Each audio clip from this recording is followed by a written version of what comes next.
Okay चलो start करते हैं फटाफट। नेक्स्ट टॉपिक लिखो इलेक्ट्रोकेमिस्ट्री के अंदर, बहुत ही ज्यादा इंपॉर्टेंट टॉपिक रहेगा आज का और कल का।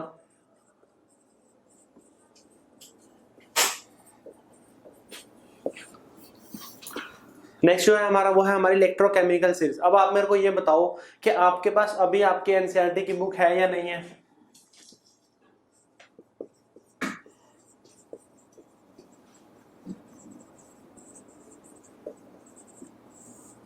इलेक्ट्रोकेमिकल सीरीज हाँ जी ले रहे हो, एनसीईआरटी की बुक ले रहे हो आप, फटाफट उसको ओपन करो और इलेक्ट्रोकेमिकल सीरीज को निकालो।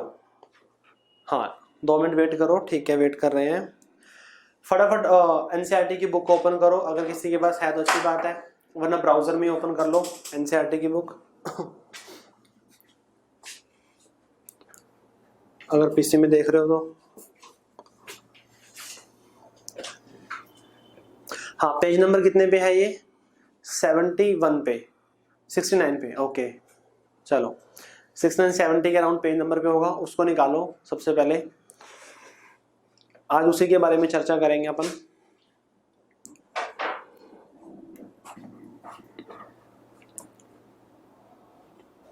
हाँ जी निकाल लिए सबने? सभी ने निकाल लिया इलेक्ट्रोकेमिकल सीरीज?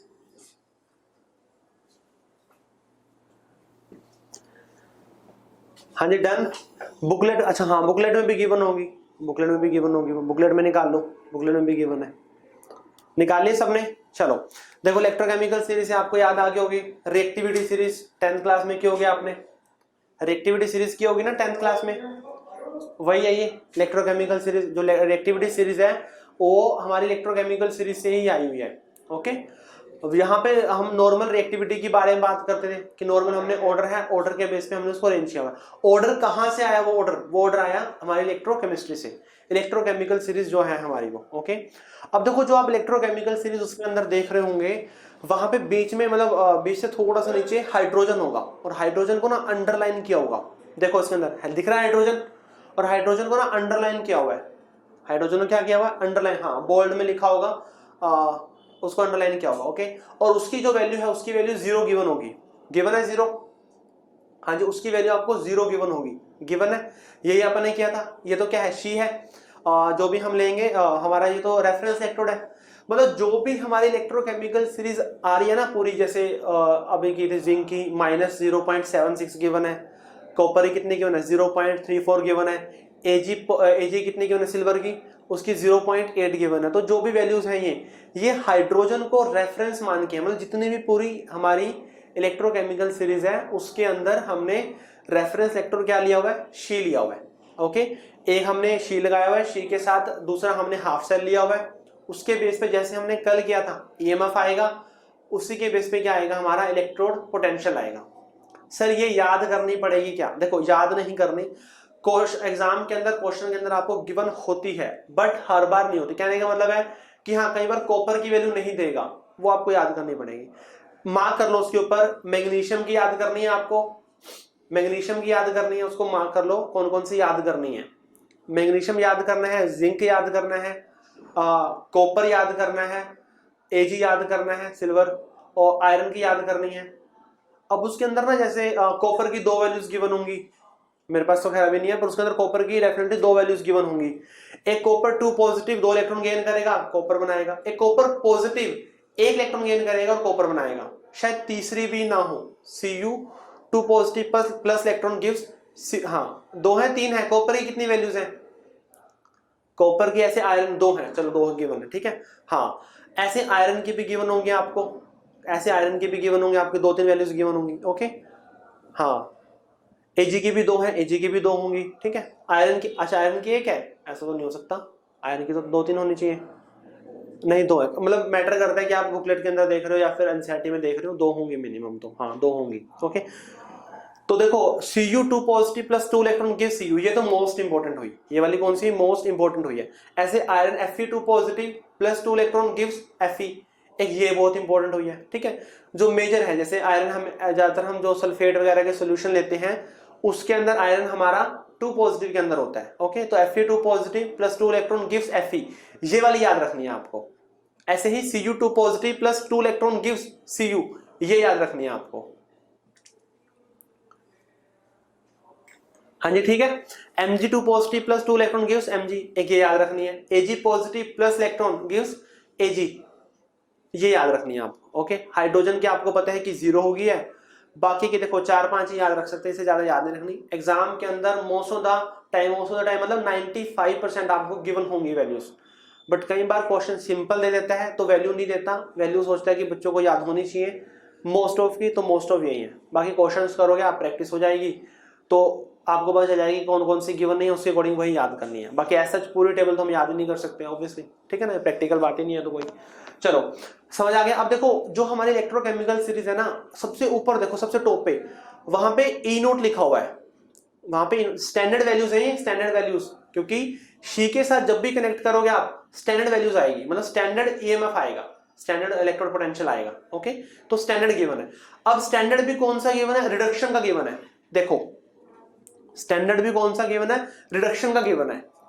क्या रिडक्शन का गिवन है? हाँ, standard sir, standard electrode potential, हाँ वही 298 पे गिवन है, और रिडक्शन का गिवन है। तो ये जो है ना पूरी टेबल, वो रिडक्शन के अकॉर्डिंग है।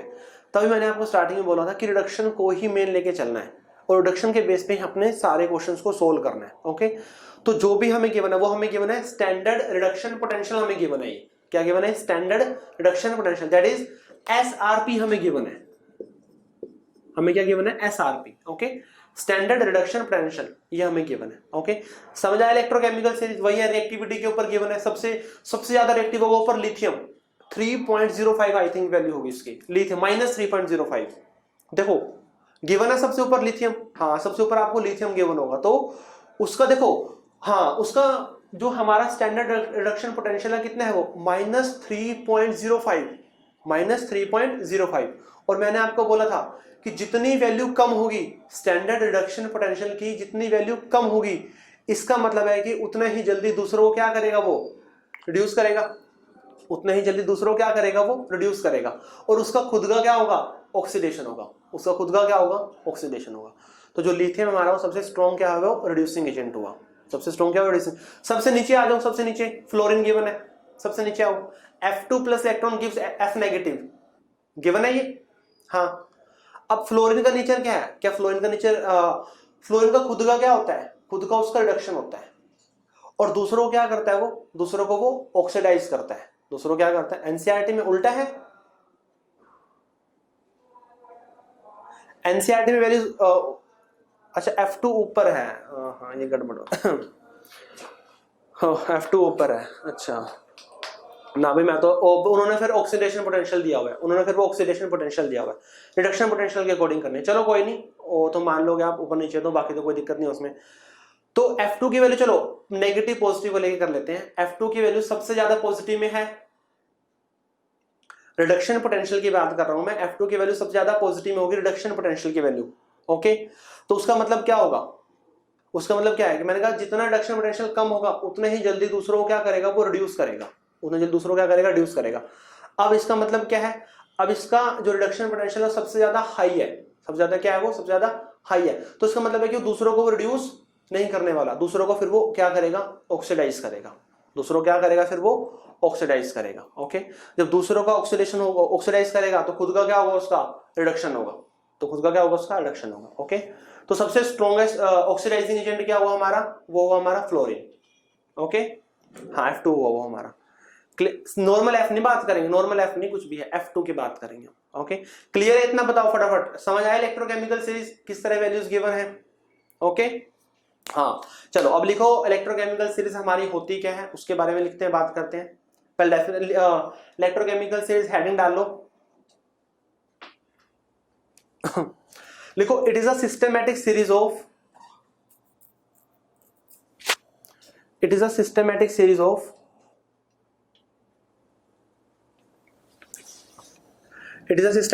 of metals and non-metals. It is a systematic series of metals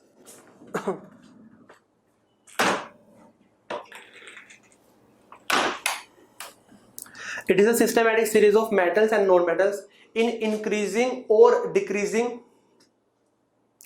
It is a systematic series of metals and non-metals in increasing or decreasing order of their in increasing और decreasing order of their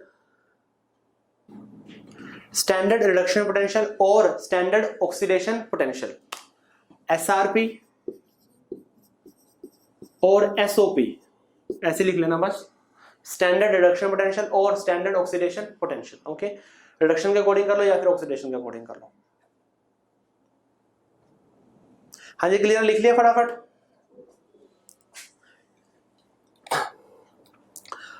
increasing और decreasing order of their standard reduction potential और standard oxidation potential by taking SHE as a reference electrode, by taking SHE as a reference electrode. SHE को हमने क्या लिया हुआ, reference electrode लिया हुआ है, by taking SHE as a reference electrode, by taking SHE as a reference electrode. हाँ जी, लिख लिया, फटाफट बताओ सर। वो कंसर्न वाला डाउट समझ नहीं आया। By taking SHE as a reference electrode. Okay, चलो अब ना इसकी लिखो एप्लीकेशन। मेन जो इंपॉर्टेंट आप बात करेंगे, कम से कम 5 से 6 एप्लीकेशन करेंगे और सारी की सारी बहुत ज्यादा इंपॉर्टेंट है। तो सबसे हेडिंग डालो एप्लीकेशन, सबसे फर्स्ट हेडिंग डालो इसके अंदर, वो है हमारी एप्लीकेशन, हम पढ़ेंगे इसके अंदर। ओके, इसके अंदर सबसे फर्स्ट लिखो टू कंपेयर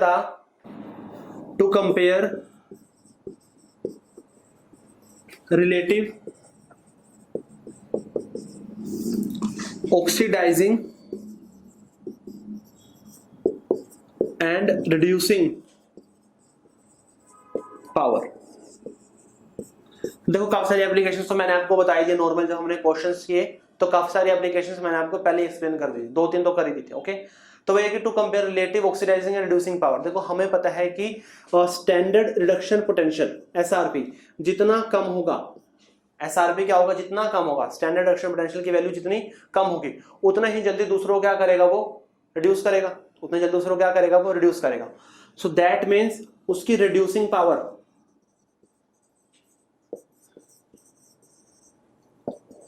क्या होगी, उसकी रिड्यूसिंग पावर ज्यादा होगी। यही तो बात है, जितना स्टैंडर्ड रिडक्शन पोटेंशियल उसका खुद का कम होगा उतने ही जल्दी दूसरों को क्या करेगा, वो रिड्यूस करेगा, और उतना जल्दी दूसरों को रिड्यूस करेगा तो खुद का क्या होगा, उसका खुद का ऑक्सीडेशन होगा, उसका खुद का क्या होगा, खुद का उसका ऑक्सीडेशन होगा इसका। ओके, चलो इसके बेस पे क्वेश्चन करा रहा हूं मैं।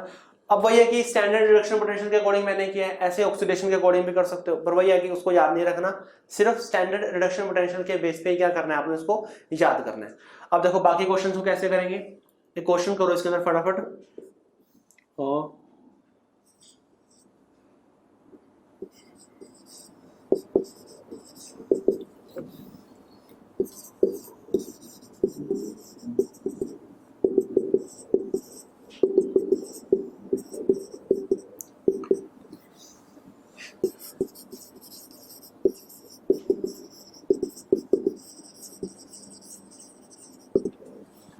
करो इसको। सर एनसीईआरटी में नहीं चल रहा है ये ब्लर, कोई ब्लर आ रहा है, ब्लर आ रहा है या आवाज कट कट के आ रही है, नहीं आ रही, फटाफट बताओ एक बार।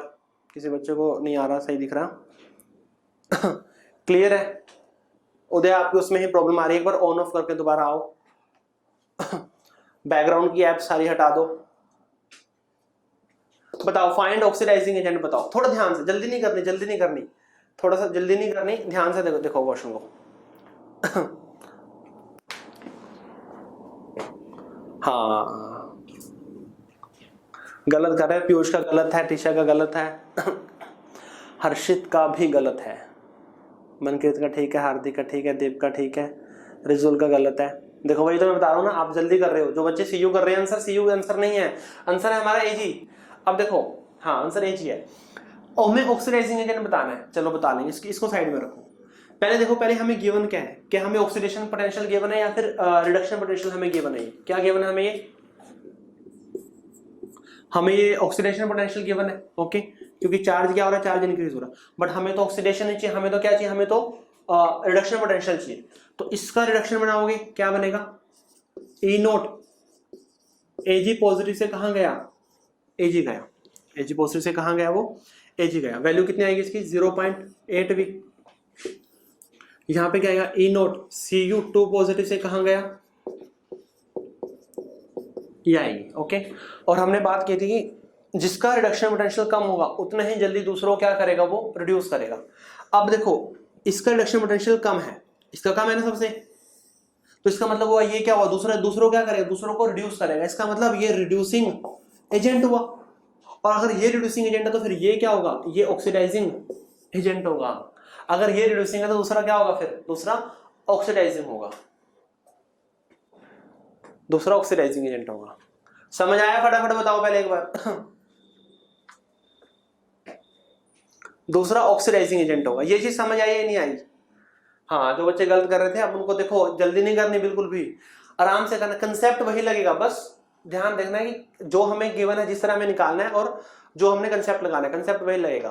तो ये अगर रिड्यूसिंग है, दूसरा क्या होगा, दूसरा ऑक्सीडाइजिंग एजेंट होगा। ओके, अब देखो ऑक्सीडाइजिंग एजेंट का मतलब क्या है कि दूसरों को तो ऑक्सीडाइज करेगा, इसका खुद का क्या होगा, खुद का रिडक्शन होगा। अब मेरे को ये बताओ एग्जाम के अंदर क्या ऑप्शन क्या गिवन होंगे, ऑप्शन गिवन होंगे आपको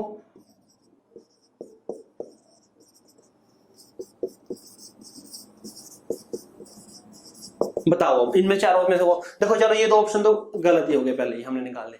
इन दोनों में से कौन सा है? इन दोनों में तो मैटर करता है ना, ऑप्शन दोनों गिवन होंगे आपको, इन दोनों में से कौन सा ऑप्शन होगा ये बताओ। हाँ जी, क्या बोलते हो, सी या डी? कई बच्चे सी बोल रहे, कई बच्चे डी बोल रहे। सोचो, ध्यान से सोचो, हमें क्या निकालना है। हमने इसको ऑक्सीडाइजिंग एजेंट माना, मतलब ये निकल गया कि ऑक्सीडाइजिंग एजेंट है। ऑक्सीडाइजिंग एजेंट का मतलब क्या, दूसरों को ऑक्सीडाइज करेगा और खुद का क्या होगा, खुद का रिडक्शन होगा, खुद का। अब मेरे को ये बताओ रिडक्शन किसका होगा, एजी का होगा या एजी पॉजिटिव का होगा? रिडक्शन किसका होगा? हाँ, बस जिसका रिडक्शन होगा वही हमारा आंसर आ जाएगा, प्लस का होगा। समझ आया, फटाफट बताओ। इस तरह के क्वेश्चन आते हैं और शायद यही इस तरह के क्वेश्चन ही मैंने आपको क्लास में एक्सप्लेन भी कराया था एक बार, मेडिकल बैच में शायद कराया होगा। ठीक है, कर लोगे? चलो, ये थी हमारी फर्स्ट एप्लीकेशन। नोट करना है, नोट कर लो फटाफट इसको। सर कितना, अभी थोड़ा ही कराया, एक एप्लीकेशन कराई है जस्ट इलेक्ट्रोकेमिकल की, लेट हो आप बहुत। फटाफट इसको नोट करो।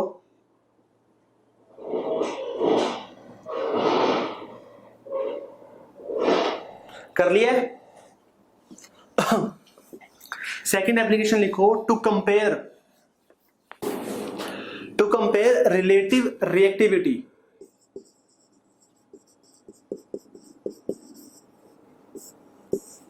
टू कंपेयर रिलेटिव, हमें रिलेटिव रिएक्टिविटी को क्या करना है, रिएक्टिविटी को कंपेयर करना है। ओके, चलो देखो, हमें पता है कि अगर हम रिएक्टिविटी को जैसे कंपेयर करेंगे, आप आपकी इलेक्ट्रोकेमिकल सीरीज देख रहे हो, उसका सबसे जो स्टार्टिंग में सबसे ऊपर, जैसे अगर एनसीईआरटी में तो रिवर्स कह रहे हो गिवन है, उसमें नीचे होगा सबसे, ठीक है। तो सबसे ऊपर होंगे हमारे ग्रुप 1 और ग्रुप 2। सबसे ऊपर क्या होंगे हमारे, ग्रुप 1 और ग्रुप 2 होंगे, गिवन है। देखो सबसे ऊपर देखो, ग्रुप 1 और ग्रुप 2 गिवन होंगे, गिवन है उसके अंदर। उसके बाद नो, उसमें नीचे की तरफ होंगे ना एनसीईआरटी में, फिर एनसीईआरटी में नीचे की तरफ होंगे। बेटर ये है कि वो मॉड्यूल ही खोलो तो ज्यादा बेटर रहेगा, फिर ऐसे कंफ्यूज हो जाओगे। हर किसी का अलग भी होता है, कोई ऑक्सीडेशन पोटेंशियल से चीजों को याद रखता है, कोई रिडक्शन से याद रखता है। तो मैं तो रिडक्शन से करता हूँ, वो ज्यादातर ठीक भी है, ज्यादातर हमें वैल्यूज भी गिवन उसी में होती है। फोटो भेज दूं आपको व्हाट्सएप ना, बस रहने दे भाई। ओके, देखो सबसे ऊपर गिवन होंगे ग्रुप 1 और ग्रुप 2 के। उसके बाद नीचे होंगे हमारे, जैसे सबसे ऊपर तो गिवन होंगे ग्रुप 1 एंड ग्रुप 2। उसके बाद गिवन होंगे जैसे आयरन, कोबाल्ट, निकल, SN, PB, इस तरह के गिवन होंगे ये हमारे। ओके, और बीच में फिर हाइड्रोजन आ जाएगा। और उसके नीचे गिवन होंगे हमारे नॉर्मल, जैसे हमारे Ag हो गया, Au हो गया, HGB गिवन होगा यहाँ पे, कॉपर हो गया, ये गिवन होंगे। ओके, यहाँ ये गिवन होंगे। अब देखो जो ग्रुप 1 और ग्रुप 2 है, रिएक्टिविटी ऑफ मेटल की बात लिख लेते हैं। और जो ग्रुप 1 और ग्रुप 2 है, अब देखो हमें पता है ग्रुप 1 और ग्रुप 2 क्या है, सबसे इनकी वैल्यू क्या है, सबसे ज्यादा नेगेटिव में है। सबसे क्या है इनकी वैल्यू, नेगेटिव है। नेगेटिव का मतलब है कि ये क्या होंगे, दूसरों को क्या करेंगे, बहुत जल्दी ये रिड्यूस करेंगे। ओके, वैल्यू इनकी सबसे कम है, तो ये क्या होंगे, मोस्ट एक्टिव, बहुत ज्यादा रिएक्टिव होंगे ये क्या होंगे, मॉडरेटली, और ये क्या होंगे, कम रिएक्टिव, बहुत कम रिएक्टिव होंगे, लीस्ट रिएक्टिव। मेटल की बात कर रहे हैं, ये आपको पता है रिएक्टिविटी सीरीज इसी के ऊपर ही बेस है, तो नॉर्मल से एक एप्लीकेशन है ये। ये आपको पता ही ऑलरेडी। बस यहाँ पे हम वैल्यूज के बेस पे निकाल रहे हैं, बिल्कुल प्रैक्टिकल एक तरह से वैल्यूज निकलती हैं, उसी के बेस पे अपन करते हैं यहाँ पे। हाँ जी क्लियर है, फटाफट नोट करो इसको।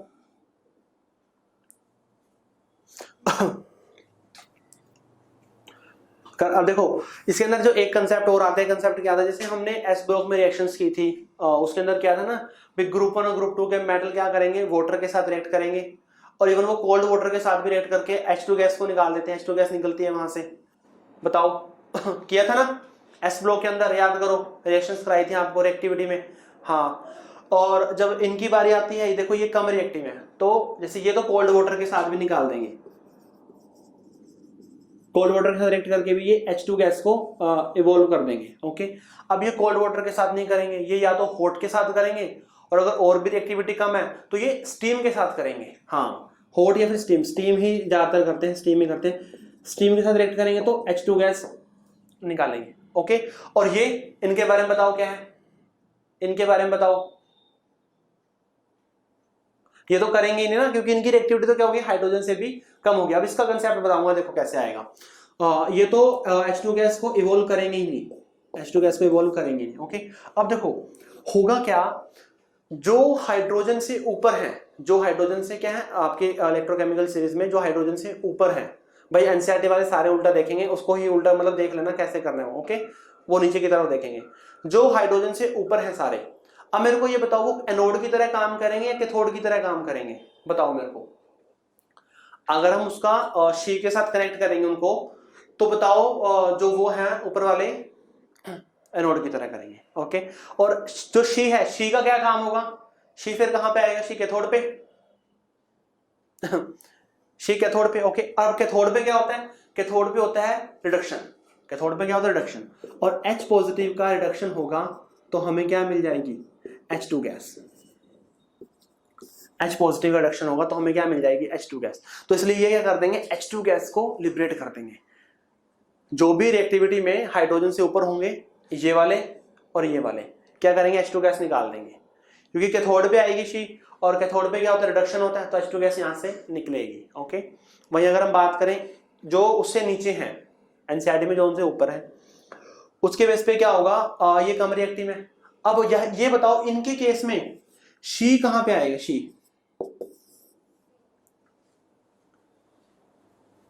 Act as anode. Okay, anode, SHE किसकी तरह काम करेगा, एनोड की तरह। अब एनोड पे क्या होता है, एनोड पे तो हमें पता है, एनोड पे तो ऑक्सीडेशन होगा, और ऑक्सीडेशन होगा तो क्या होगा, हमें हाइड्रोजन गैस देनी पड़ेगी वहां पे, हमें हाइड्रोजन गैस देनी पड़ेगी वहां पे। तो बस यही वाला कंसेप्ट इससे रिलेट कर सकते हो इसको भी। हाँ जी बताओ फटाफट, क्लियर है।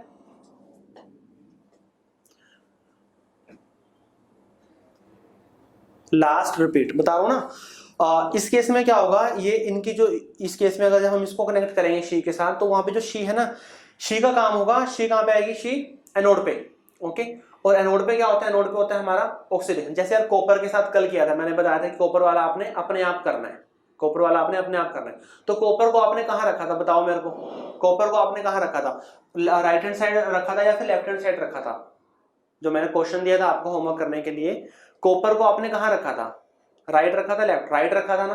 और राइट में क्या आता है, RrCp, कैथोड आता है राइट में। तो इसका मतलब है कि जो कॉपर है, कॉपर ने तो कैथोड पे काम किया, पर जो शी है, शी कहां पे आई है, वो एनोड पे। एनोड, और एनोड पे क्या होता है, एनोड पे हमारा ऑक्सीडेशन होता है। तो फिर ये रिएक्शन होगी, तो फिर ये रिएक्शन होगी। इस केस में क्या होगा, इस केस में हाइड्रोजन गैस हमें देनी पड़ेगी, इस केस में हाइड्रोजन गैस हमें, तो हाइड्रोजन गैस निकलेगी नहीं इसके अंदर, हाइड्रोजन गैस हमें देनी पड़ेगी यहाँ पे। बताओ समझ आया या नहीं आया, फटाफट बताओ। हाँ जी क्लियर है, चलो इसको नोट करो फटाफट, फिर नेक्स्ट एप्लीकेशन करते हैं। नेक्स्ट लिखो, to compare electropositive character. Aditya आप थोड़ा सा लेट आए हो, इलेक्ट्रोकेमिकल सीरीज मैंने शुरू में एक्सप्लेन की थी, थोड़ा सा प्रॉब्लम होगा आपको। कर लिया सबने नोट। हाँ, नेक्स्ट लिखो, to compare electropositive character. Sir blur आ रहा है, वॉइस नहीं, ब्लर भी नहीं है और वॉइस भी सही है।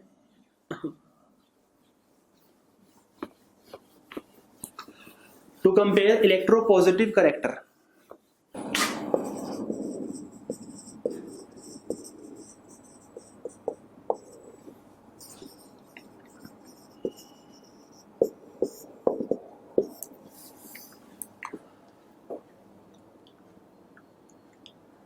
सर अभी क्या दो मेडिकल वालों, समझ नहीं आया मेरे को क्या कह रहे हो आप। हाँ जी, आपके जो टेस्ट के अंदर रेडॉक्स चैप्टर आ रहा है, मेरे पास एक दो बच्चों के मैसेज आए हैं नॉन मेडिकल वालों के कि उनका रेडॉक्स कंप्लीट नहीं हुआ, एक दो कंसेप्ट ही रह गया होगा 11th में, शायद उन्होंने थोड़ा सा रह गया होगा, पता नहीं ऐसा कुछ है या नहीं है, बताओ फट पहले। नॉन मेडिकल वाले कह रहे हैं उनको थोड़ा सा रेडॉक्स रह गया था लास्ट में, ऐसा कुछ है या नहीं? मेडिकल वालों का तो कंप्लीट हो गया था, नॉन मेडिकल वाले कह रहे हैं। हाँ, अब इसके देखो दो तरीके हैं करने के। एक तरीका तो ये है कि मैं मेडिकल वाले बैच में से, मेडिकल वाले में हो रखा है, उसकी बुकलेट मतलब जो उनकी कॉपी है उसकी PDF बनवा के डाल दूंगा, एक तरीका ये है। दूसरा है कि सर ने 11th क्लास में करा दिया रेडॉक्स, तो जेनेसिस के चैनल पे होगा या सर के चैनल पे जो भी होगा, वहाँ पे वीडियोस पड़ी होंगी रेडॉक्स की, उसको भी देख सकते हो आप। ओके, दोनों में से जो भी ऑप्शन है और दोनों में से दोनों कर लेना, मैं सेंड कर दूंगा आपको वो, ठीक है।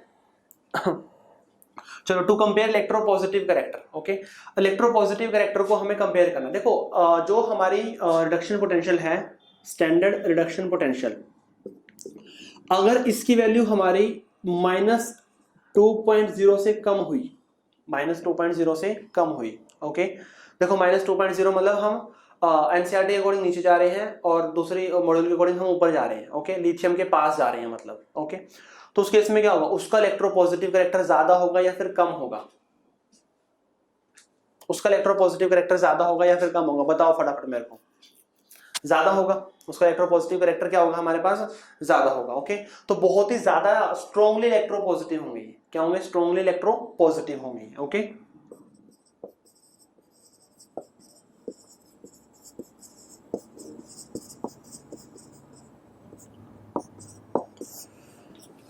अब वही है कि अगर -2.0 से वैल्यू कम हुई, कम का मतलब हम नेगेटिव में और जा रहे हैं, लिथियम की तरफ जा रहे हैं, कहने का मतलब, ओके।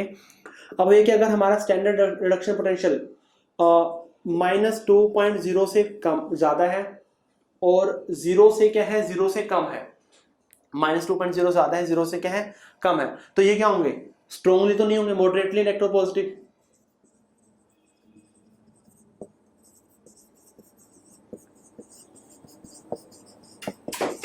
मॉडरेटली इलेक्ट्रोपॉजिटिव होंगे, ओके। अब वही है कि वही बात है, यहाँ पे ग्रुप 1 ग्रुप 2 ज्यादातर आएंगे, यहाँ पर वही फिर वो थोड़े डी ब्लॉक के एलिमेंट्स आएंगे यहाँ पे, ओके। अब इसके बाद क्या होगा, अगर हमारा स्टैंडर्ड रिडक्शन पोटेंशियल 0 से ज्यादा होता है, 0 से ज्यादा, मैं नॉन मेटल को नहीं ले रहा, नॉन मेटल को ले रहा, तो ये क्या होंगे? बहुत कम होंगे, लीस्ट इलेक्ट्रोपॉजिटिव होंगे,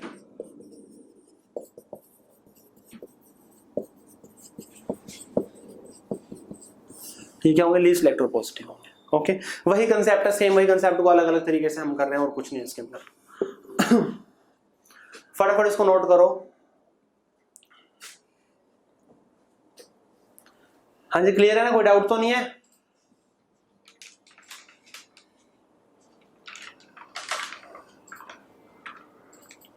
चलो, अब एक और जो कंसेप्ट आता है वो है, ये कौन सी एप्लीकेशन है? थर्ड होगी शायद ये।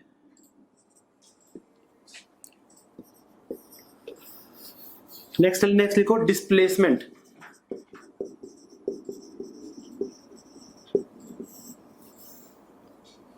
डिस्प्लेसमेंट रिएक्शन लिख लो, डिस्प्लेसमेंट ऑफ एलिमेंट लिख लो, ओके। अब देखो आप 10th में क्या होगा कि अगर कोई मेटल हमारा ज्यादा रिएक्टिव है तो क्या करेगा, वो जो कम रिएक्टिव है हमारा मेटल, उसको क्या कर देगा, वो डिस्प्लेस कर देगा। वहां पे हम नॉर्मल रिएक्टिविटी सीरीज है उसके बेस पे हम बताते हैं, यहाँ पर हमें बताना है स्टैंडर्ड रिडक्शन पोटेंशियल की टर्म्स में हमें बताना है, ओके।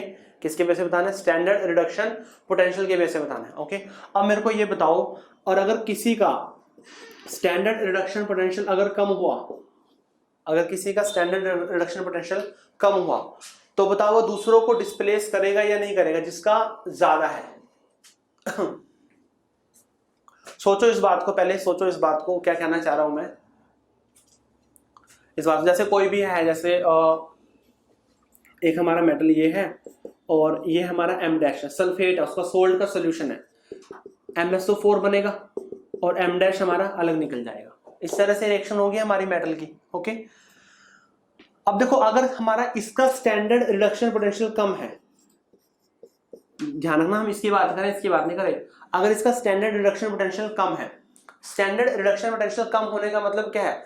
जितना कम होगा उतना जल्दी दूसरों क्या करेगा, वो रिड्यूस करेगा, दूसरों क्या करेगा, वो रिड्यूस करेगा, ओके। दूसरों को, दूसरे का क्या होगा, दूसरे का रिडक्शन होगा, दूसरे क्या होगा, दूसरे का रिडक्शन होगा। ओके, अब यहाँ पे जो भी मेटल है, मेटल के ऊपर चार्ज क्या आएगा, जो भी मेटल है मेटल के ऊपर चार्ज क्या आएगा, 2 पॉजिटिव, और यहाँ पर क्या आएगा, 0 आएगा, यहाँ पर क्या आएगा, 0 आएगा। ओके, अब ये बताओ दूसरों को रिड्यूस करेगा या नहीं करेगा, इसका क्या हुआ यहाँ पे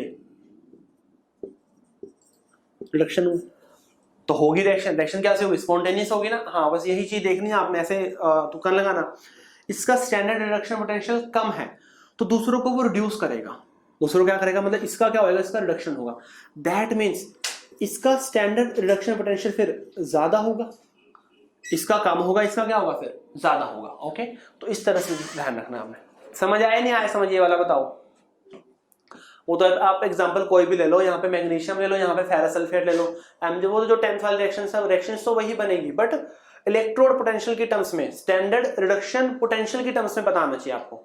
सर दोबारा बता देता हूं मैं, देखो हम इसकी बात कर रहे हैं, इसका स्टैंडर्ड रिडक्शन पोटेंशियल जितना कम होगा, ये बात कर रहे हैं, दूसरों को उतना जल्दी वो रिड्यूस करेगा। दूसरा कौन सा दूसरा, यही तो दूसरा आएगा जिसका सोल्ड सोल्यूशन है, इसका रिडक्शन हो रहा है, इसका रिडक्शन होके ये 0 पे जाएगा तो रिडक्शन होगा ये, मतलब फिर रिएक्शन ये फिजिबल है, रिएक्शन ये स्पॉन्टेनियस है, एक तरह से ये रिएक्शन क्या एक तरह से ये स्पॉन्टेनियस है। ओके, अब अगर मैं ऐसे लिख दूं M + M' SO4 gives MSO4 + M', अब मैं बोल रहा हूं कि हाँ इसका स्टैंडर्ड रिडक्शन पोटेंशियल तो कम है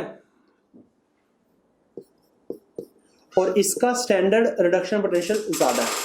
अब मैं आपको पूछ रहा हूं क्या ये रिएक्शन फिजिबल है या नहीं है, क्या रिएक्शन होगी या फिर ये नहीं होगी, बस इस तरह से क्वेश्चन आएगा।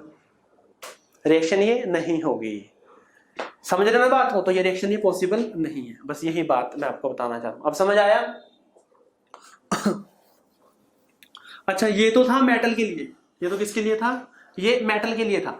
ऐसे हम बात कर सकते हैं नॉन मेटल के लिए भी, ऐसे हम किसके लिए बात कर सकते हैं, नॉन मेटल के लिए बात कर सकते हैं। ओके, ये मेटल के लिए है, लिख लेना ऊपर, मतलब पॉइंट डाल लेना यहाँ पे, this is for a metal. Okay, ऐसे अपन नॉन मेटल के लिए बात करेंगे। नॉन मेटल के लिए थोड़ा सा चेंज है नॉन मेटल के लिए। ओके ओके, जैसे अब हम रिएक्शन करते हैं नॉर्मल, जैसे Cl2 + Ki gives KCl + I2, ये रिएक्शन हो गया, ये रिएक्शन हो गया ना, में Cl2 ज्यादा रिएक्टिव है, आयो क्या कर देगा, डिस्प्लेस कर देगा, ये तो करते थे हम। तो ये रिएक्शन फिजिबल है या नहीं है, मतलब स्पॉन्टेनियस है या नहीं है, होगी या नहीं होगी?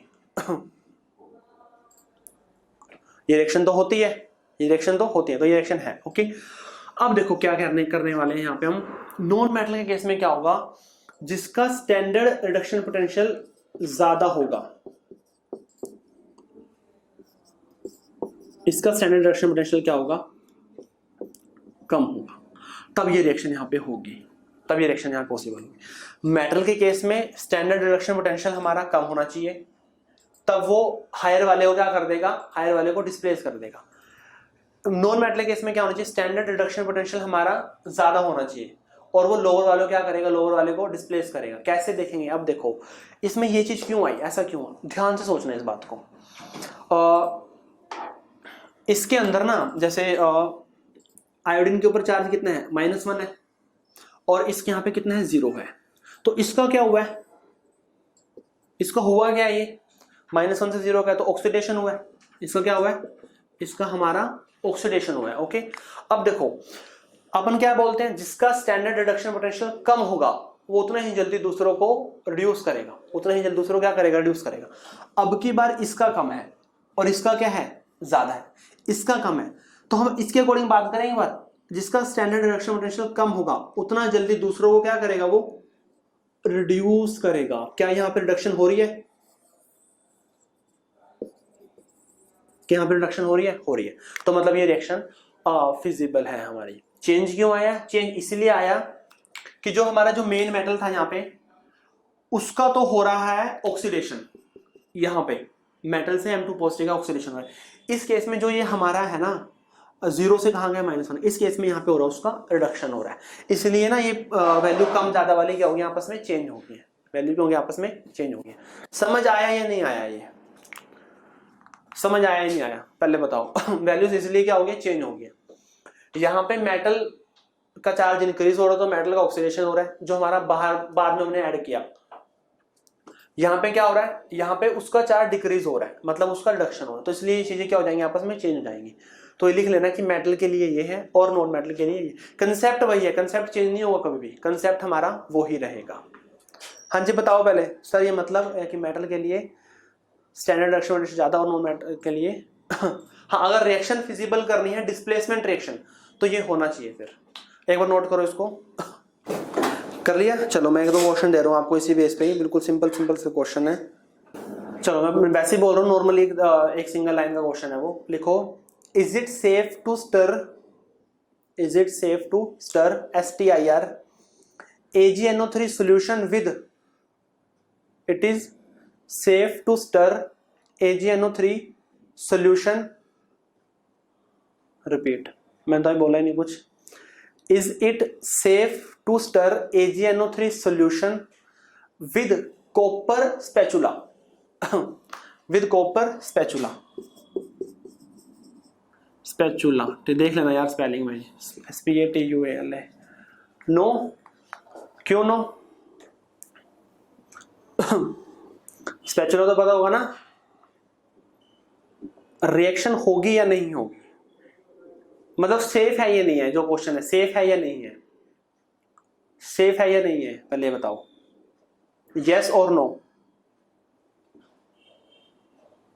हाँ, मतलब रिएक्शन तो होगी बट सेफ नहीं रखना, क्योंकि हमें तो रिएक्शन नहीं कराए ना। अगर हमें किसी को किसी कंटेनर के अंदर रखना है तो वो उसके साथ रिएक्ट नहीं करना चाहिए, तो उसके साथ वो रिएक्ट नहीं करना चाहिए, ओके। पर यहाँ पे तो रिएक्शन होगी है, तो इसलिए AgNO3 सोल्यूशन के अंदर हमें कॉपर का स्पैचुला यूज नहीं करना। तो आप लैब में देखते भी हो, और लैब के अंदर ना वैसे तो नॉर्मल स्पैचुला भी रखे होते हैं, आयरन का होता है वो, ठीक है ना। थोड़े टाइम बाद क्या होता है, उसके ऊपर ना जंग लग जाता है, उसका कोरोजन हो जाता है, क्योंकि उसके ऊपर हम एसिड भी यूज कर रहे हैं, उसके अंदर बहुत सारी चीजें यूज कर रहे हैं, तो एसिड जैसे डलेगा तो उसका कोरोजन बहुत जल्दी होगा, तो उसका कोरोजन हो जाता है। उसको यूज भी नहीं करना चाहिए किसी भी रिएक्शन के अंदर, किसी भी उसके लिए स्टर करने के लिए, क्योंकि जैसे आप उसको यूज करोगे ना, जो भी उसके ऊपर लगा हुआ है वो आपकी उसमें चल जाएगा, जहां पे भी आप एक्सपेरिमेंट कर रहे हो, ओके। तो इसलिए क्या करते हैं, ग्लास रोड, बिल्कुल सही बोला, ग्लास रोड का यूज करते हैं। ग्लास रोड को भी अच्छी तरह वॉश करके डिस्टिल वाटर के साथ तब अपन उससे स्टर करते हैं, क्योंकि ग्लास रोड के साथ तो जैसे उसका तो कोरोजन वगैरह नहीं होगा, ओके। तो तब हम ग्लास रोड का यूज करते हैं। नॉर्मल काम करना तब हम स्पैचुला का यूज करते हैं। हाँ जी, क्लियर है? फटाफट समझ आया ना क्यों नहीं होगा? कॉपर ज्यादा रिएक्टिव है तो Ag को डिस्प्लेस करेगा तो रिएक्शन हो जाएगी, बट हमें तो रिएक्शन करानी ही नहीं है। चलो नेक्स्ट लिखो, can you store copper sulphate solution in can you store copper sulphate solution in zinc pot? हाँ, बस में 10th वाले कंसेप्ट लग जाएगा सारे यहाँ पे। यस कौन बोल रहा है? क्या आप कॉपर सल्फेट सॉल्यूशन को जिंक पॉट में रख सकते हो? नहीं रख सकते, ठीक है। वैसे सेम वही है कि can you store copper sulphate solution in iron vessel? Iron vessel में रख सकते हो? आयरन वेसल में नहीं रख सकते, इसका भी नो आएगा। नेक्स्ट लिखो, can you store copper sulphate solution in, can you, हाँ Ag बन जाएगा, can you store copper sulphate solution in Ag vessel, silver vessel?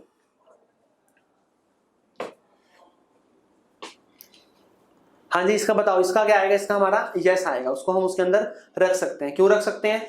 क्योंकि उसके अंदर वो रिएक्शन नहीं होगी वहां पे। भाई Ag क्या है, Ag कम रिएक्टिव है, कॉपर हमारा ज्यादा रिएक्टिव है, तो रिएक्शन नहीं हो। बस वही नॉर्मल से क्वेश्चन है, आपको पता है 10th वाले ही यहाँ पे, ओके। चलो नेक्स्ट लिखो, हमारा एप्लीकेशन ये भी हमने कल कर ली थी, to calculate EMF of cell.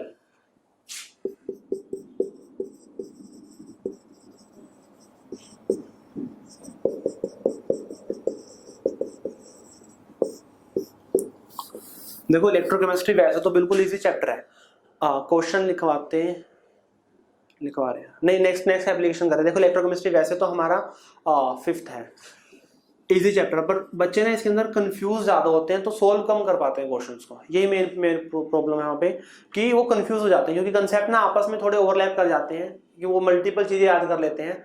तो यहाँ पे मल्टीपल चीजें याद नहीं करनी, यहाँ पे सिंगल ही चीज याद रखनी है और उससे ही सारे कंसेप्ट करने हैं। यहाँ पे जो मेन रूल लगता है ना, मेन रूल ये लगता है, लेस इज मोर। बस ये रूल याद रखना है इस चैप्टर के अंदर, लेस इज मोर। जितना कम करोगे उतना बढ़िया रहेगा, मतलब जितने कम कंसेप्ट करोगे ना और अच्छे करोगे उतना ज्यादा बढ़िया रहेगा। ओके, तो मेन कंसेप्ट याद करना है, उसी से सारे सोल्व करना है। To calculate EMF of cell हमें पता ही है ये, तो अगर हम ई नोट निकालेंगे, ई नोट ऑफ सेल, तो क्या होगा वो ई नोट रिडक्शन माइनस ई नोट रिडक्शन। हाँ जी बताओ कैसे करोगे, पहले कौन आएगा? ई नोट सेल निकाल दो, हाँ, cathode minus anode, cathode minus anode. तो बस हम यहां से नॉर्मल निकाल सकते हैं। Okay, standard EMF of cell, values given है, वहां से हम निकाल सकते हैं सेल का। ओके, इसके बेस पे क्वेश्चन कराऊंगा मैं आगे अभी आपको। नेक्स्ट लिखो, जो हमारी 6th एप्लीकेशन है वो है to determine spontaneity of reaction.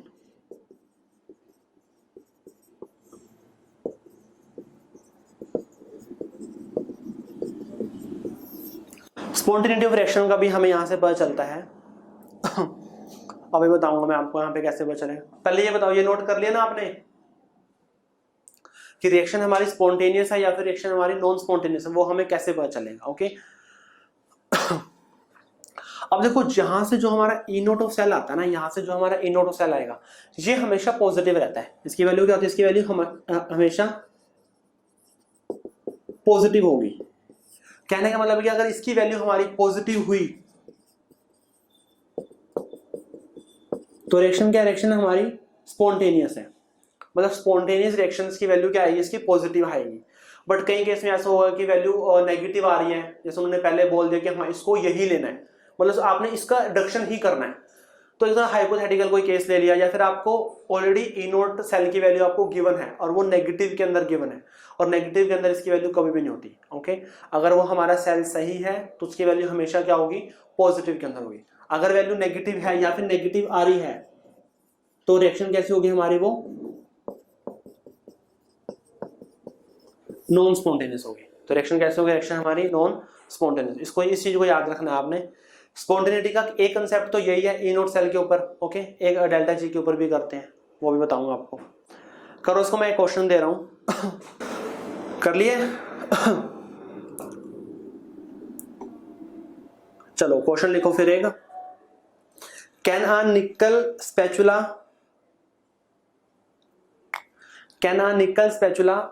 be used to stir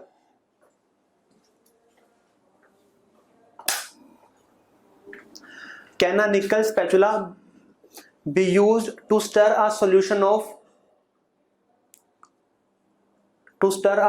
of copper sulfate? Values given है, वैल्यूज के बेस पे ही करना है।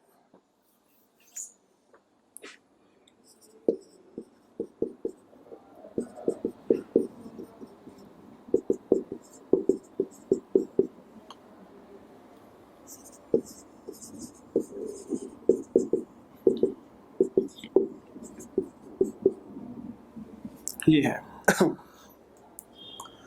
मैंने सीरीज देखी है, आंसर नो।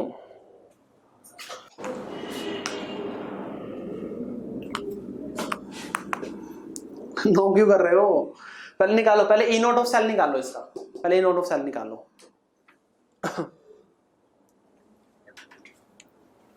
पहले इसका ई नोट ऑफ सेल निकालो और मेरे को बताओ कि ई नोट ऑफ सेल क्या आ रहा है इसका।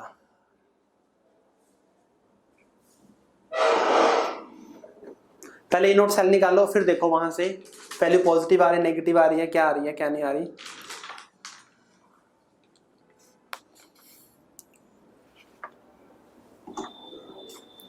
वैल्यू बोल दो, वैल्यू बोल दे। -0.25 है, -0.34 है ये। अच्छा, वैल्यू कितनी आई है? ई नोट सेल की वैल्यू कितनी आई है? हाँ, कितनी आ रही है? दीप कुमार का गलत है। हाँ, 0 नहीं, अदिति का भी गलत है, 0.59 आएगी। ओके, देखो पहले तो चेक करना क्या हमें रिडक्शन पोटेंशियल गिवन है या फिर ये हमारा ऑक्सीडेशन पोटेंशियल गिवन है। +2 से चार्ज क्या हो रहा है? 0 हो रहा है, चार्ज डिक्रीज हो रहा है। दैट मीन्स ये तो हमें सही गिवन है, रिडक्शन पोटेंशियल गिवन है। यहाँ पे चार्ज क्या हो रहा है? इंक्रीज हो रहा है, तो ये ऑक्सीडेशन पोटेंशियल है। इसको चेंज कर लो, प्लस 0.34 वोल्ट, बस इस तरह से ये चेंज करके देता है वो। ओके, अब ई नोट ऑफ सेल निकालना है।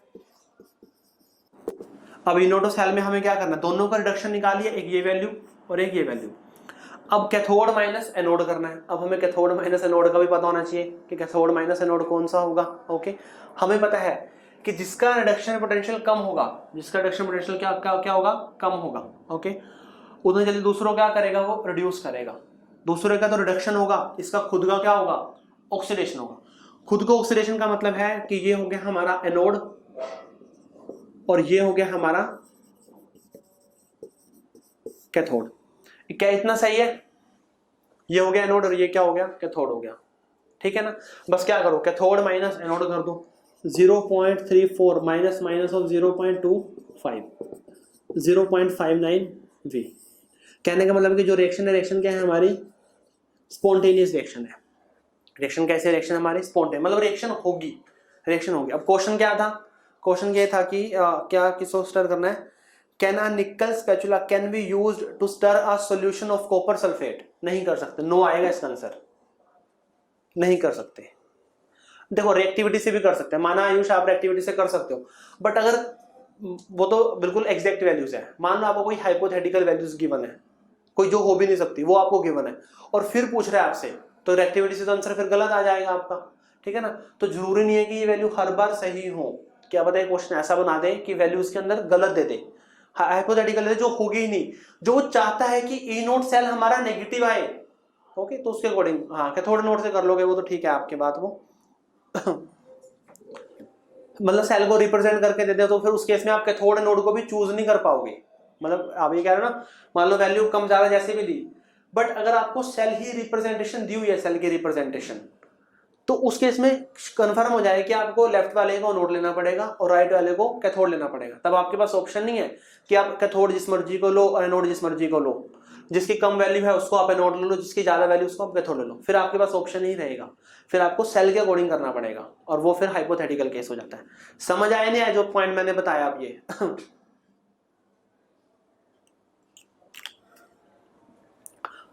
हाँ, लास्ट पॉइंट नहीं आया। लास्ट पॉइंट देखो, लास्ट पॉइंट मैं ये कह रहा हूँ ये आयुष बोल रहे हैं कि भाई इसको हम रिएक्टिविटी सीरीज से भी कर सकते थे, हमें जरूरत भी नहीं थी निकालने की। ठीक है, कई केस में क्या हो सकता है कि हमें एक सेल की रिप्रेजेंटेशन दे देगा, हमें सेल को रिप्रेजेंटेशन करके दे देगा, उसकी रिप्रेजेंटेशन फॉर्म दे देगा। ओके, तब उस केस में क्या होगा, हमें जो हमें एनोड दिया उसको एनोड लेना पड़ेगा और जो हमें कैथोड दिया उसको हमें कैथोड लेना पड़ेगा। तो उस केस से जो हम वैल्यूज करेंगे, वहां से वैल्यू हमारी मान लो नेगेटिव आ गई है, वहां से वैल्यू क्या आ गई हमारी, मान लो नेगेटिव आ गई है, तो फिर उस केस में क्या होगा, वहां से हमारी रिएक्शन नॉन स्पॉन्टेनियस हो जाएगी। वहां से रिएक्शन क्योंकि नॉन स्पॉन्टेनियस, कहने का मतलब है कि हाइपोथेटिकल केस भी दे सकता है। बस ये माइंड में रखना है आपने। बताओ फटाफट, अब क्लियर है?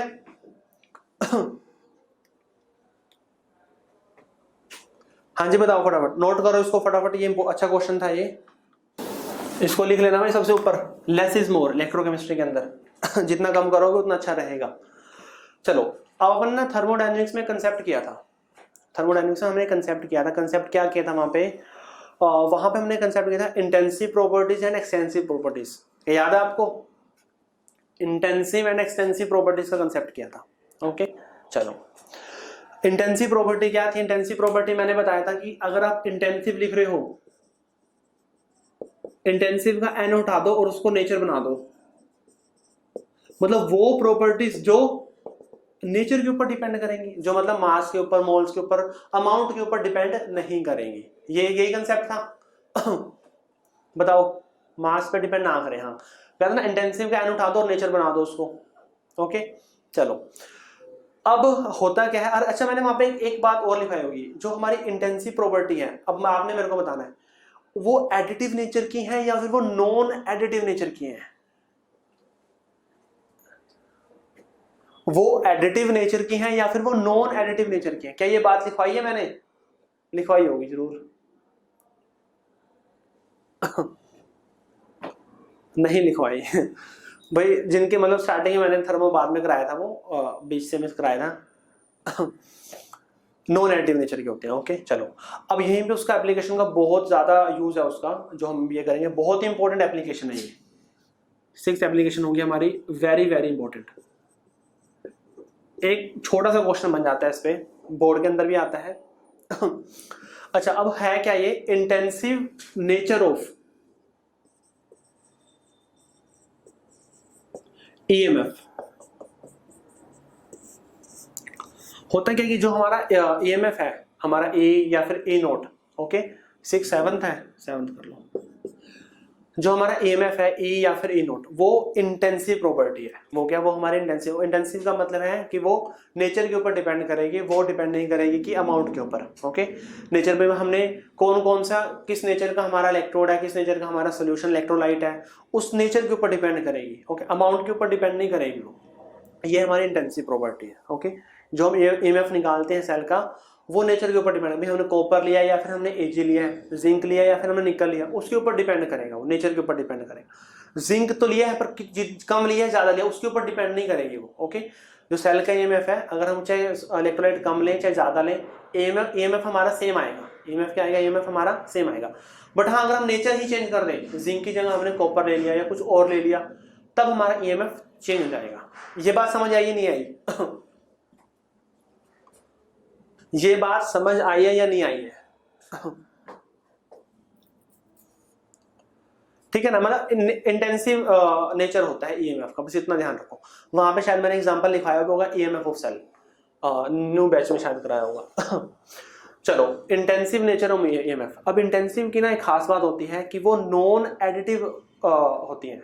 वो क्या होते हैं, नॉन एडिटिव इन नेचर।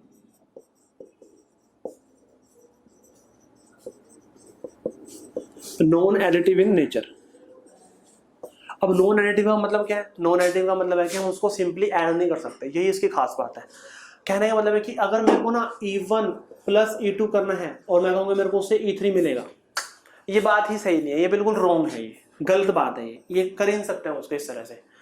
मतलब हम दो ईएमएफ को ऐड नहीं कर सकते, सब्ट्रैक्ट नहीं कर सकते। मतलब हम उसको ऐड और सब्ट्रैक्ट नहीं, मतलब एडिटिव नेचर नहीं है हम उसका। अब देखो, बट हमें तो ऐड करना है, हमें तो क्या करना है, हमें तो ऐड करना है। अब हम इसको ऐड कैसे करेंगे? हम इसको ऐड करेंगे गिब्स फ्री एनर्जी से। क्या करेंगे? गिब्स फ्री एनर्जी से। नेक्स्ट जो हमारा मेन इसी के अंदर टॉपिक है वो लिखो, relation between Gibbs free energy, change in Gibbs free energy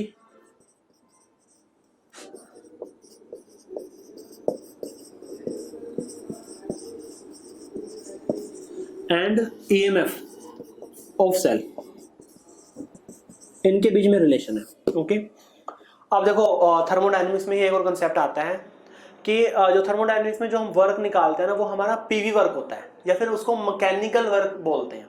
वो क्या होता है? वो हमारा पीवी वर्क होता है, मतलब वो हमारा मैकेनिकल वर्क है। ओके, जो हमने किया था पीवी ग्राफ में करते हैं तो पीवी वर्क ड्रॉ करते हैं, तो वो हमारा पीवी वर्क है, मैकेनिकल वर्क जो बोलते हैं। थर्मोडायनेमिक्स में हम उसी वर्क को कैलकुलेट करते हैं। ओके, बट जैसे अगर मैंने गिब्स फ्री एनर्जी कराई थी तो मैंने वहां बताया होगा जो हमारी गिब्स फ्री एनर्जी है ना वो एक नॉन मैकेनिकल वर्क होता है, नॉन पीवी वर्क होता है। जो change in Gibbs free energy है हमारी वो क्या होता है? Non PV work. मतलब ऐसा वर्क जो हमें दिखा नहीं पर वर्क तो हुआ है, ऐसा वर्क जो हमें दिखा नहीं। कहने का मतलब है कि पीवी ग्राफ पे हम उसको नहीं दिखा सकते। जैसे पीवी ग्राफ में प्रेशर वॉल्यूम चेंज होता है तो वर्क वो हम थर्मोडायनेमिक्स में आता है। वर्क भी दो तरह के होते हैं, एक पीवी वर्क एक नॉन पीवी वर्क, मतलब एक मैकेनिकल और एक नॉन मैकेनिकल। ओके, तो जो हम थर्मोडायनेमिक्स में कैलकुलेट करते हैं वो हम पीवी वर्क कैलकुलेट करते हैं, बट उसमें कहीं ना कहीं नॉन पीवी वर्क भी होता है। ओके, तो जो change in Gibbs free energy है ना वो हमारे नॉन पीवी वर्क के ही इक्वल होती है, नॉन पीवी वर्क के इक्वल होते हैं। ओके, अब नॉन पीवी वर्क कौन सा होता है? मोस्ट ऑफ द केसेस में कह रहा हूं जो नॉन पीवी वर्क है ना ये हमारा इलेक्ट्रिकल वर्क होता है। देखो केमिस्ट्री में, थर्मो में नॉन पीवी वर्क की ज्यादा बातें नहीं करते, मे भी फिजिक्स में करते होंगे, मेरे को इतना आइडिया नहीं है। वहां पे सर ने एक दो बार कराया होगा आपको नॉन पीवी वर्क की बात, वहां पे नहीं की। वहां पे क्या आपने फिजिक्स में किया है नॉन पीवी वर्क का?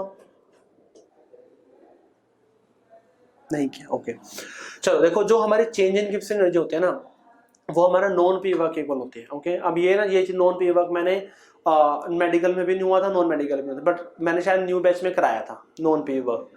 तो डेल्टा जी हमारा नॉन पीवी वर्क इक्वल होता है वो चेंज, मतलब थर्मोडायनेमिक्स के बेस पे कोई खास क्वेश्चन कभी आया नहीं उसके ऊपर, तो इसलिए ज्यादा कराते भी नहीं इसको।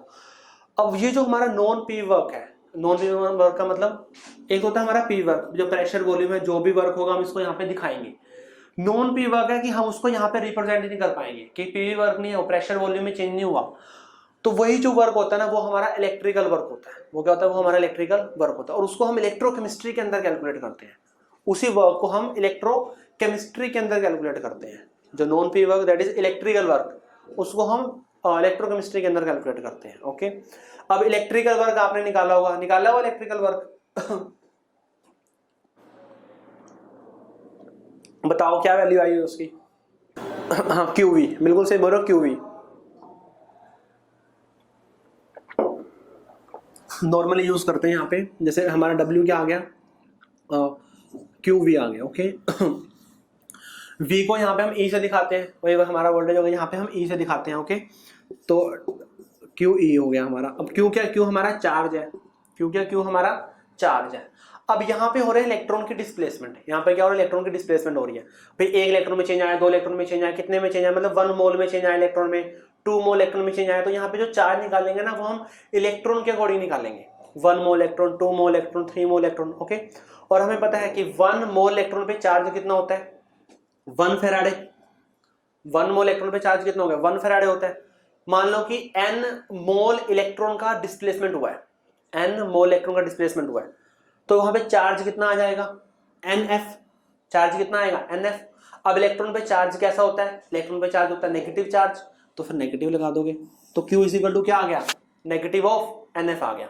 Q इज इक्वल टू क्या आ गया? नेगेटिव ऑफ NF आ गया। वैल्यू को यहां पुट करो, माइनस NFE आ गया, माइनस NFE।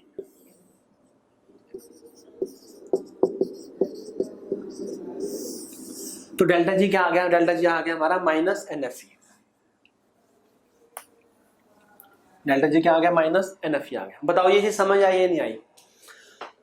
कई बच्चों को नॉन पी वर्क, ये पी वर्क, ये थोड़ा सा इसमें रहा होगा, ज्यादा मत सोचो, उसको छोड़ो। डेल्टा जी हमारा NFE होता है, माइनस NFE। क्यू बता दो। देखो क्यू है हमारा चार्ज।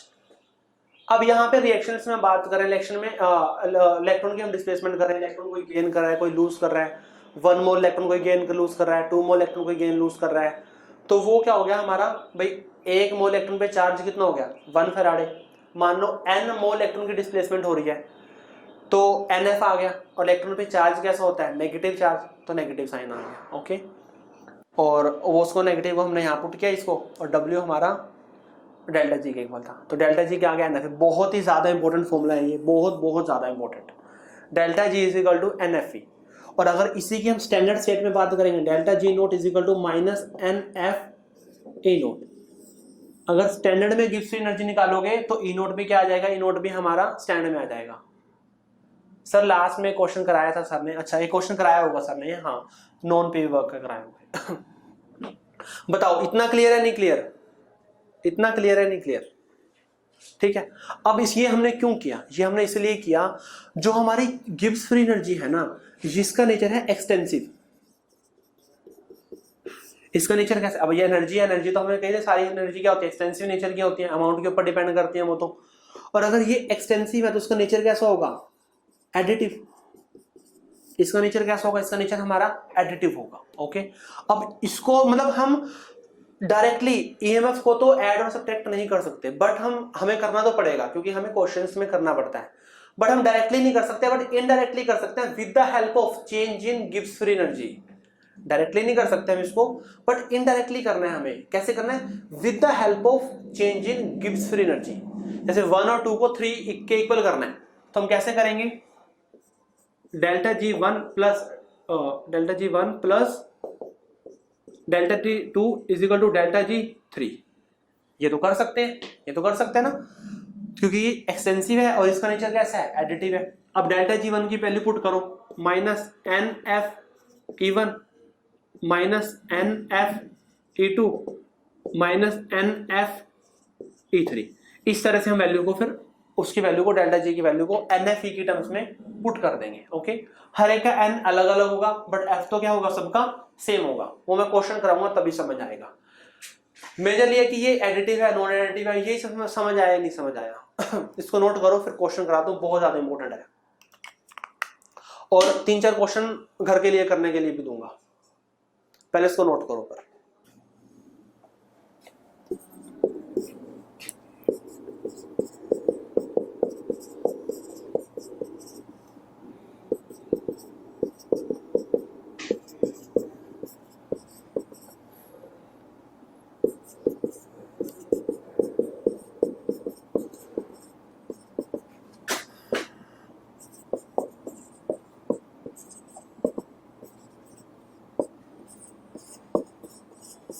ये क्वेश्चन है हमारा, फटाफट देखो इस क्वेश्चन को एक बार, ऐसे ही बाकी क्वेश्चन आए हैं।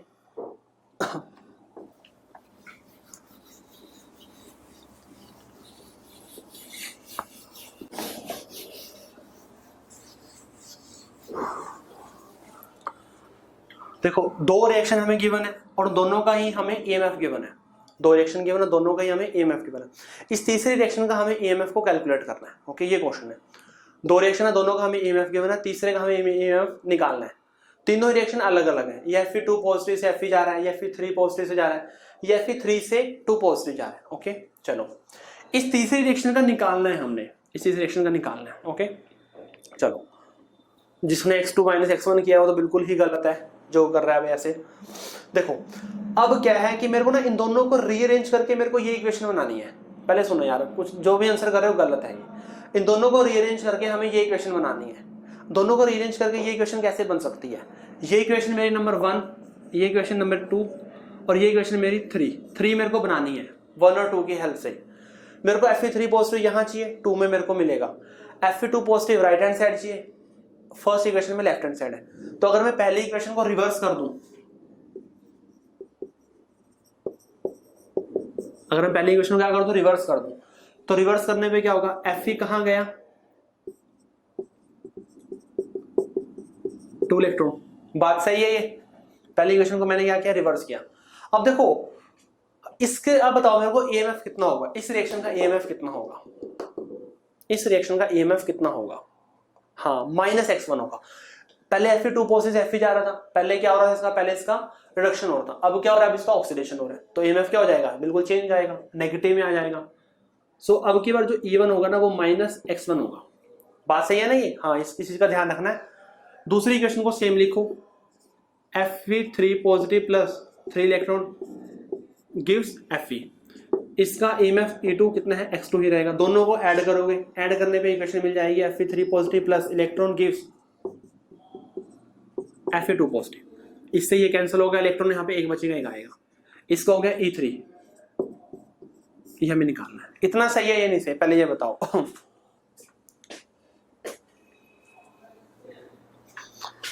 इतना सही है नहीं सही? सही है ना, बिल्कुल ओके। अब देखो मैंने क्या किया सर, सिर्फ हम स्टैंडर्ड में कर सकते हैं ना, साइन चेंज नहीं, दोनों में कर सकते हैं। ये आ गया अब हमारा। ओके चलो, अब मेरे को क्या करना है, मेरे को E3 की वैल्यू निकालनी है। अब हमें पता है कि वैसे तो इन दोनों को ऐड करने के बाद E3 आना चाहिए, हमें लगता है ऐसा। क्यों लगता है? क्योंकि दोनों इक्वेशन को हमने ऐड किया तो ईएमएफ भी ऐड होना चाहिए, बट ईएमएफ तो एडिटिव प्रॉपर्टी नहीं है, वो तो कैसी है, नॉन एडिटिव प्रॉपर्टी है। अब हम क्या करेंगे, यहाँ पे गिब्स फ्री एनर्जी का यूज करेंगे। मान लें कि इस रिएक्शन की गिब्स फ्री एनर्जी है डेल्टा G1, इस रिएक्शन की Gibbs free energy delta G2, इस रिएक्शन की Gibbs free energy delta G3। तो delta G1 plus delta G2 is equal to delta G3। 3 मेरे को निकालनी है। ये चीज सब क्लियर है? मैंने ये 1 मान ली है, 2 मान ली है, मैंने 3 मान ली है। हाँ जी बताओ फटाफट। चलो डेल्टा G3 क्या हो गया, ये हो गया। अच्छा डेल्टा G क्या होता है, होता है -NFe, -n। अब n क्या है, n होता है नंबर ऑफ इलेक्ट्रॉन। इस रिएक्शन में कितने इलेक्ट्रॉन इन्वॉल्व हुए हैं, 1। इस रिएक्शन में कितने इलेक्ट्रॉन इन्वॉल्व हुए हैं, 1 हुए हैं, तो 1 n आ गया। E3 मैंने पुट कर दिया यहाँ पे, ध्यान से समझो, इसको भी उतारो मत, इसको सुनो बस। -1 Fe3 डेल्टा G1 1 ये रही हमारी, माइनस तो पहले लगा दोगे n, कितने इलेक्ट्रॉन का चेंज हुआ यहाँ पे, 2 इलेक्ट्रॉन का, तो 2 आ गया। F का F रहेगा, E1 क्या है हमारा, मेरा -x1, E1 क्या -x1 प्लस डेल्टा G2 ये रहा, माइनस n कितने हैं, 3 इलेक्ट्रॉन है, F E कितना है, x2 है, x2 आ गया। इतना क्लियर है? ये चीज समझ आई नहीं समझ आई, पहले ये बताओ। ठीक है ना। हाँ चलो अब मेरे को E3 निकालना है। चलो पहली बात तो एफ से सारे एफ कैंसिल हो जाएंगे, एफ तो कैंसिल हो जाते हैं, हर बार कैंसिल हो जाएगा करेंगे तो। Okay minus E3 minus minus plus 2x1 minus 3x2 और E3 क्या आ गया माइनस हो जाएगा तो 3x2 माइनस 2x1, ये मेरा आंसर आ गया। बिल्कुल सिंपल क्वेश्चन, थोड़ा सा ध्यान रखना है रिएक्शन को रीअरेंज करके, थोड़ा सा ध्यान रखना है बस। फटाफट बताओ समझ आया या नहीं आया।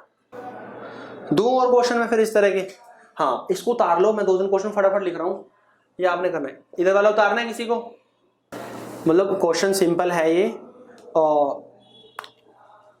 बट प्लस माइनस की गलती हो जाती है, बस मैं ये कह रहा हूँ।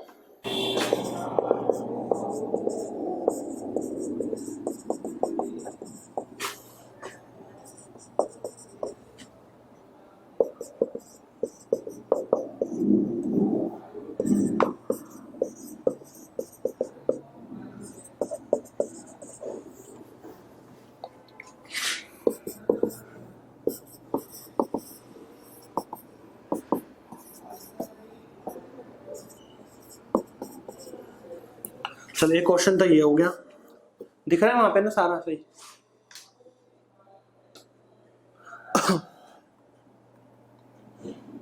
आंसर मैं इसके कल बताऊंगा नेक्स्ट कल वाली क्लास में।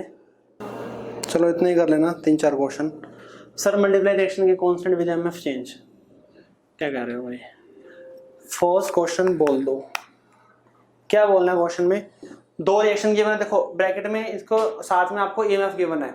ओके तीसरे का निकालना होगा, ऐसे सेम यहाँ पे गिवन है, इसका निकालना है, इसका गिवन है वैल्यूज गिवन है, इसका निकालना है, इसकी वैल्यूज गिवन है, इसका निकालना है। वही करना है जैसे सेम क्वेश्चन फर्स्ट था ना, वैसे ही सारे क्वेश्चन है।